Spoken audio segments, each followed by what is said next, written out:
Alright, so, pardon me. So, I'm going to answer some questions, and I'm going to start with a question from Jay.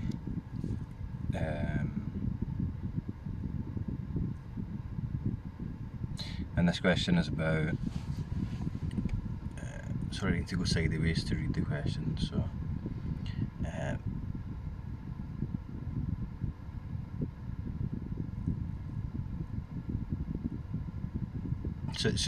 essentially the main question here is, Jay says, I'm addicted to smoking weed, and there was a glimpse 2 years ago whilst I managed to quit for a few weeks. Since then I've had no more glimpses whatsoever. Maybe this isn't answerable, but can such a thing as drug taking throw a spanner in the works, so to speak?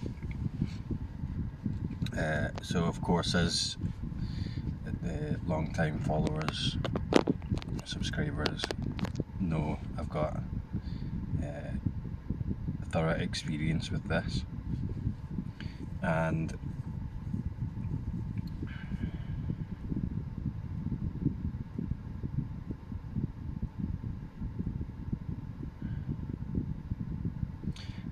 I guess I could give you my own experience with this, and I don't know if you are similar to myself.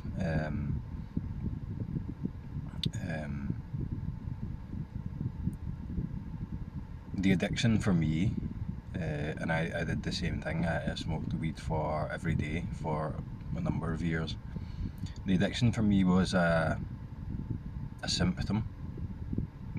The consumption of the substances was a symptom, and the symptom was, or the cause of the symptom was this deep underlying question, which was never resolved until awakening. So I believe the addiction would never have been resolved if it weren't for awakening. I go into depth, a lot of depth about this in a video called Are You Addicted to Thinking? About addiction. And for me, it was the reason why I was consuming the substances. The reason was I wasn't comfortable living as a self. So that self was adopting behaviours to try and get out of itself, to try and remedy the suffering that was there, to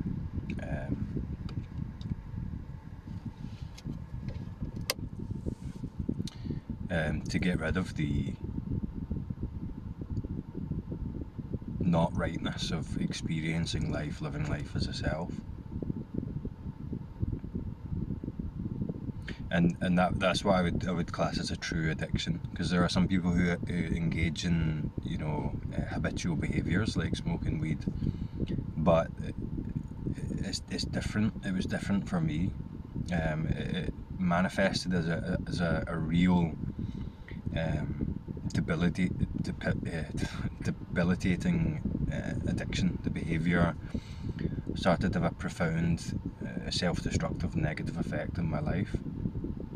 Some people, you would look at the behaviour and you would think they are addicts. I know or knew people like this who would then just stop for a year, and then they would maybe go back on it, and I couldn't do that.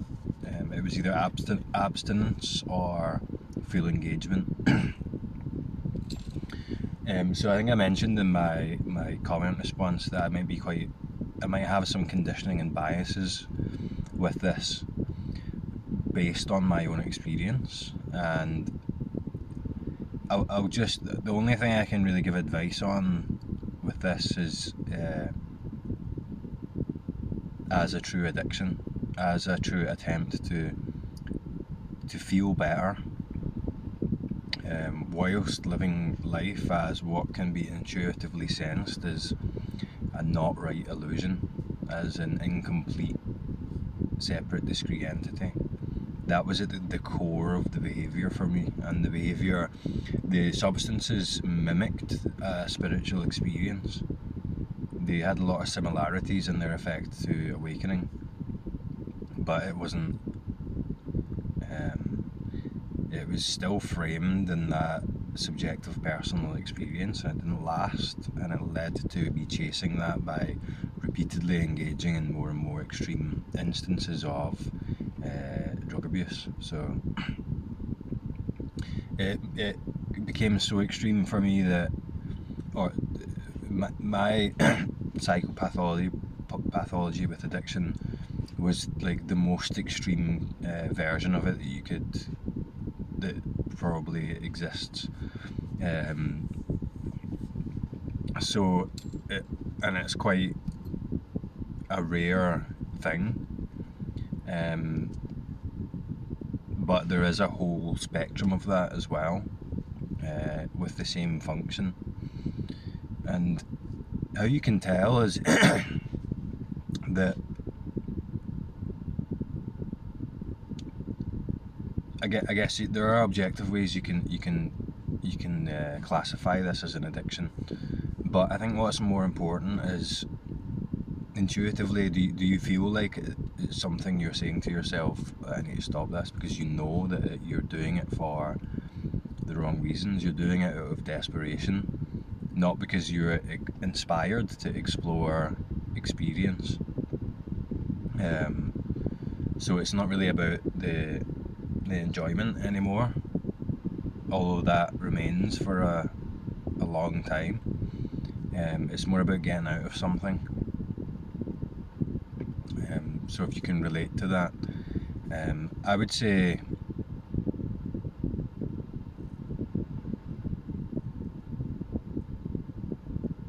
there is a difference, and even with myself there's a difference. So when I used psilocybin, I used it because I was inspired to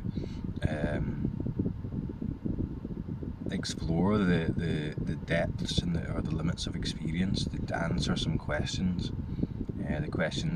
This deep fundamental question, this existential question. I never used psilocybin in the way that I used other substances. So strangely, that was quite different.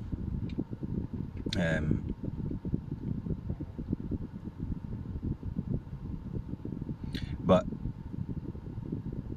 it's the reason that we're doing it. Is it born of this fundamental feeling of not rightness, this fundamental unsatisfactoriness, having trouble speaking today, or suffering? Is it a remedy for suffering? Is it a remedy for that deeply felt not rightness of living as a separate entity in a separate world, as a small self in a big world? That's why I was doing it. And for me, the getting sober led directly to awakening. Like it was an obvious, in retrospect, it was an obvious thing, and I believe the awakening had to happen, so to speak, as a part of this story of addiction, in order for it to finally be really cured and not just forced abstinence. But that doesn't mean that, honestly, I feel that if this is the most important thing to you, and you can feel that, you know that, and you're in touch with that pull to awakening, you're in touch with that deep question mark, that existential question mark of life, the deepest felt question of life and death, then smoking weed, that habit's not going to stop it. It can't possibly stop it.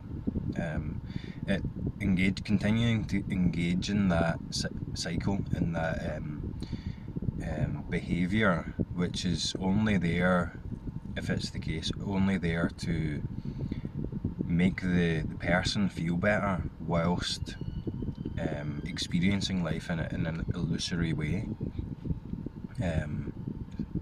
a fan of that language, but you'll know what I mean. If that behaviour is only an awakening, the behaviour will probably stop after awakening, or it will change in some way, but that doesn't need to happen. You don't have to abstain from that behaviour in order to wake up. Nothing can touch this. Nothing can touch it. It's transcendent of absolutely everything, every part of the story, every behaviour, anything. The what's realised isn't touched by anything, and nothing can stop it if it's started moving that way already. So you don't have to worry about that. But I would say that continuing to engage in that behaviour can make things more difficult, especially after an initial recognition or a shift, or even after just that deep recognition. Like, it's strange, like this awakening thing is framed in as events, as stages, and so on, but that's not how it plays out. That's not even how it plays out in the relative story. For me, there was a recognition way early on in my childhood, a recognition that in retrospect I can see the beginnings of this, and even in my teens there was a glimpse, experience, but there was that recognition that I knew what Buddhism was, I knew what awakening was, I had some knowledge on it. I just knew something in me changed, but I wouldn't have said that there was a undoubtable recognition of the non-conceptual aware nature of reality. Like, that shift hadn't come about yet in that relative story, but there was a deep recognition there, and that recognition made engaging in these behaviours over that whole period of over a decade of engaging in behaviours I knew weren't being motivated by the right reasons, so to speak. It made the whole thing not right, so I never fully enjoyed engaging in it. I always knew in the back of my head that this is a symptom of this. I maybe wouldn't have phrased it that way, it was intuitive, but this was a symptom of this deep existential thing that I knew I was going to have to address at some point. And when I finally addressed it, I went through a recovery program, did what would be considered in these spiritual circles, it's called shadow work, which is a kind of outdated Jungian term, but like emotional, like reflective, cognitive, behavioural stuff. I went through a lot of that, and that helped me to abstain, but the addiction was never cured. And some people in recovery circles would argue with me about this and say that you're always in remission, it's never cured. But in my experience is the addiction is cured completely, but is cured with awakening, and awakening isn't so common. So this horrible life-destroying thing that robbed me of my autonomy, that was destroying my life, that almost killed me, now is just not a thing anymore, which is mad. If I didn't begin this inquiry, if this didn't move the way it moved, or clarify as such, I probably wouldn't have survived the addiction up to this point. I wouldn't be alive anymore. But it's not a realistic thing to say, because nothing can stop this. And if you touch in deeply in an intuitive sense to yourself, and you can feel what I'm talking about deeply in yourself, you'll know that the point of no return has been passed. The ball's rolling, so to speak, or the Dharma wheel's turning, and nothing can stop this. All you can do is kind of make it more difficult for yourself, and that can last a long time. But I would consider drugs and alcohol to be the biggest spiritual teacher, biggest spiritual catalyst in my life, probably for all the wrong reasons, because it forced me towards this, in that I didn't have a choice. It was either address this fundamental, deep existential question, inquire, wake up, or die. Those were the options. So in that sense, I'm lucky. And although that time frame of immense suffering and all the madness that went along with that was painful, it was all part of this. It was all part of this movement towards clarity. So for myself, like with the psychedelics, people say that can be used as a spiritual teacher, and I would totally agree with that, a spiritual catalyst. For me, hard drugs, alcohol, horrible addiction, the whole thing was a spiritual catalyst for me. So in that, I'm grateful for it. I'm grateful for that, even though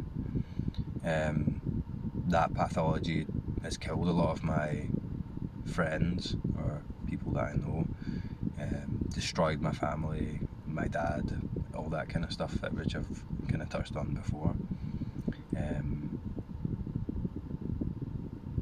So it might not be the easiest way to continue with that behaviour, but it's up to you. It's just going to play out how it's going to play out. So you could have the intention to use that motivation for why you're engaging in addictive behaviour, smoking weed.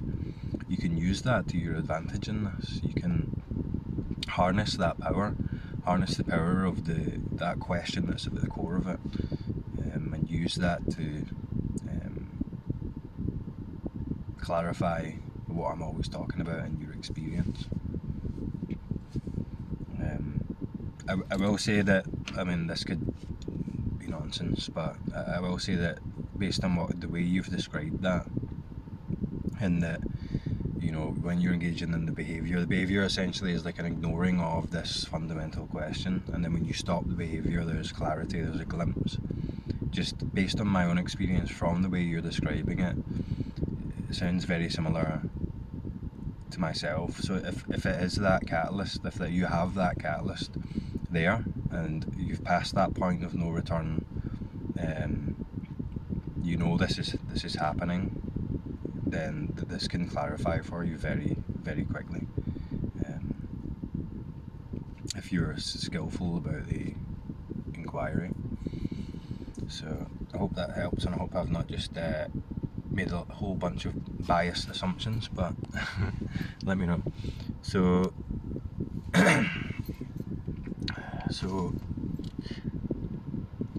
this is one I've not covered in a while, so I'm just going to spell it out. NAHANG7791 says, in response to the can I still function well after awakening, says, so you are awakened, you are a Jani question. So this is something that I periodically cover now and again, because it's important, and it's a very common misinterpretation of what this is, in that the sense of separate self, sense of an individual character, can only experience other separate selves, can only experience a linear time narrative.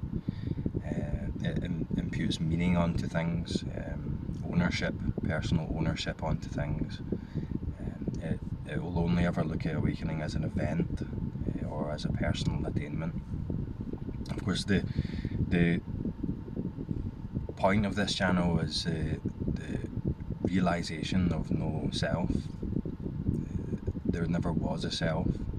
There is no actually existing, consistently always here, separate individual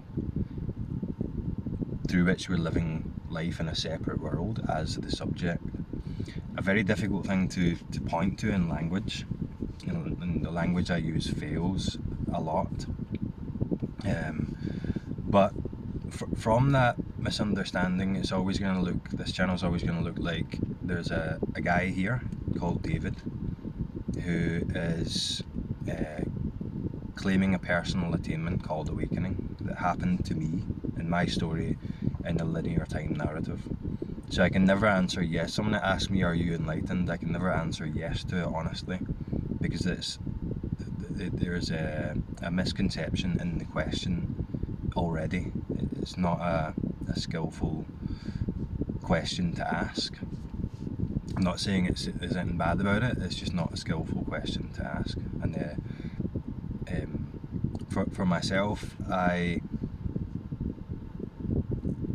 occupied that subjective position for a long time in this spiritual journey, and for that long time I was confused and felt like I was missing it. Kept projecting this forwards as on a pedestal, as something that's not already inherently here, that I don't have, that I'm going to attain in the future. And of course that never happens from that subjective position. You're always looking forward to the future for it, you never attain it. It never happens. There is no awakening. It never happens to you. You don't get anything out of it. So probably heard this language before. So what I'm pointing to is something that isn't inherently the case already, is the inherent awakeness, or the awake nature of experience. And that this experience, whatever this is already whole, is already complete, is already enlightened, is already wide awake. What makes it look like this isn't non-dual unity, what makes it look like we are separate characters pursuing a distant and elusive attainment in the future, is an illusion. And that illusion is created by this thought function. This thought function frames our experience as a subjective experience, and the experience being something separate, or something we're in as an object. So that subjective me sees a world out there full of objects, and it experiences itself as the primary center point of experience. It experiences itself as the thing that comes first. It owns the experience, it claims it in a personal way. So what I'm saying is that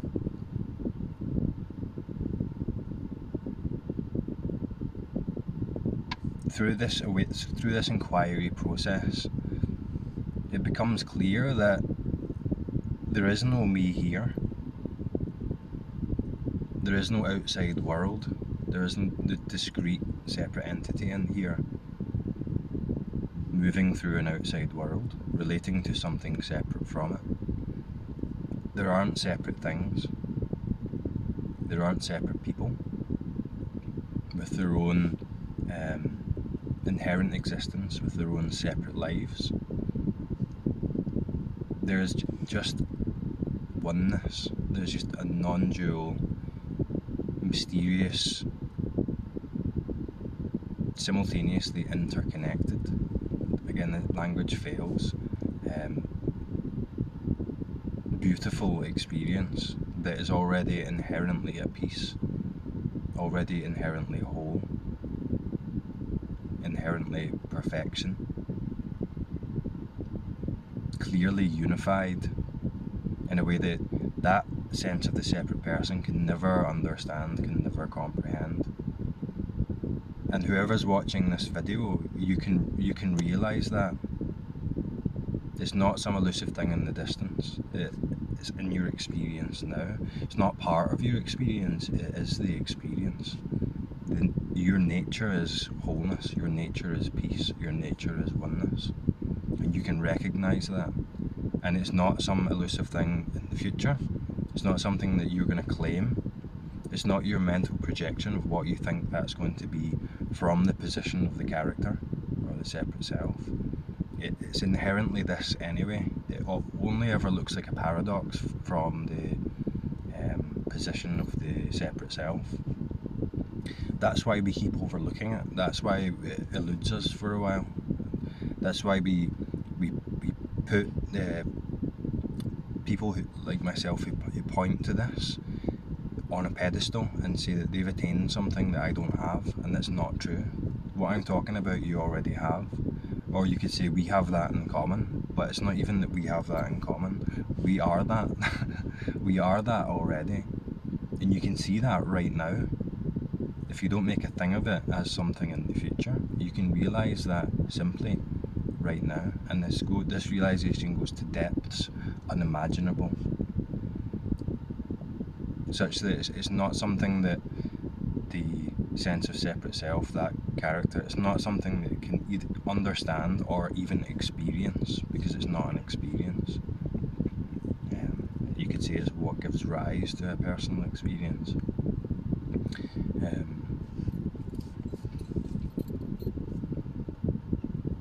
The obstruction, what makes it look like that, is thought. So when you hear pointing like this, the common reaction will be you'll jump into a subjective position as the me, as the thinker, and then we'll start thinking about it, start trying to figure it out or rationalise it using concepts. But what I am pointing to is preconceptual. It's the awareness, the knowingness, in which the concepts appear, in which the illusion of the separate self appears. So the concepts, the thoughts can't touch it. And we realise this through inquiry. And there's a important shift where what I'm talking about, this non-conceptual, immediate knowingness or awareness or presence, recognises itself, and that's transcendent of the person. It's impersonal, but it's also very intimate, very familiar. Until that recognition comes about, let's say, and it always comes about now, not in it as a story in a linear timeline. Until that recognition comes about, we're always going to struggle with this. We're always going to frame it as an experience, and we may have a glimpse that happened to me in a linear time narrative, and that we're going to have this half in, half out experience for a while, and that's maybe a phase of this. But what I'm talking about is non-conceptual, and it has nothing to do with the individual person. When we're talking about the individual person, we're pointing to what makes it look like that, and what makes it look like that is a strange identified thought function in mind that's just so habitually accepted or assumed to be the case that we're looking from that. What I'm saying is look back before that subjective position.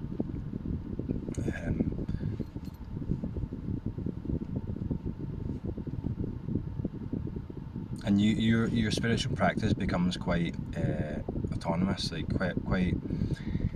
It takes on a life of its own. You don't need resources after a while. I remember there was a period where I would like research up spiritual teachers to kind of see if I could find flaws in them, and see if I could figure out if they were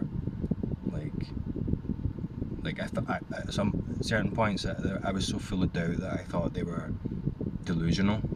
I was like, they must be delusional. And even though the deeper part of me felt the truth in this, that objective mind wanted to disprove it. It wanted to continue existing in the way it was existing. It felt threatened by it. So I would look up, research spiritual teachers, and I would, equate the teaching with that spiritual teacher, and then like invalidate the teaching by learning about flaws in their character and stuff like that. So I was like, part of me was on a mission to go against what I intuitively felt to be true, to be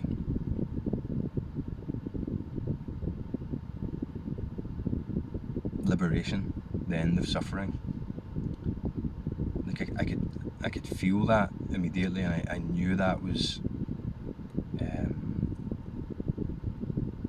It spoke to me at a very deep level, but that objective, personal part of me was trying to convince itself that none of that was true.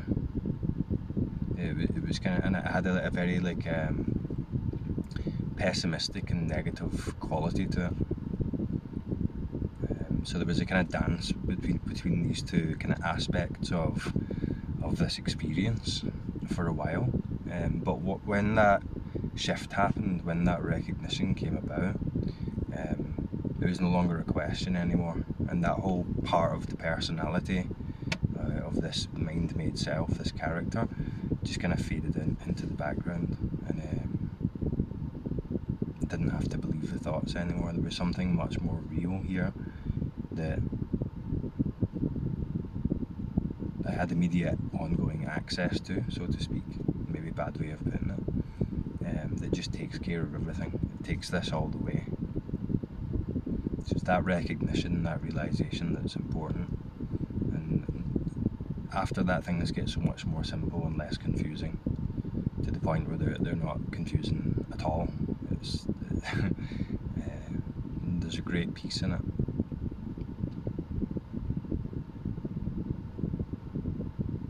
Oh, and a side note, some of the like famous spiritual teachers are mental. have some crazy stories, like really crazy stories. But anyway, I'll not go into that. I'm running out of time now, so I'll leave it there. There was another question. Hang on, let me just have a look and see how I'm doing for time. Yeah, I'm gonna have to go now, but that'll do it for now. I'll talk to you next time.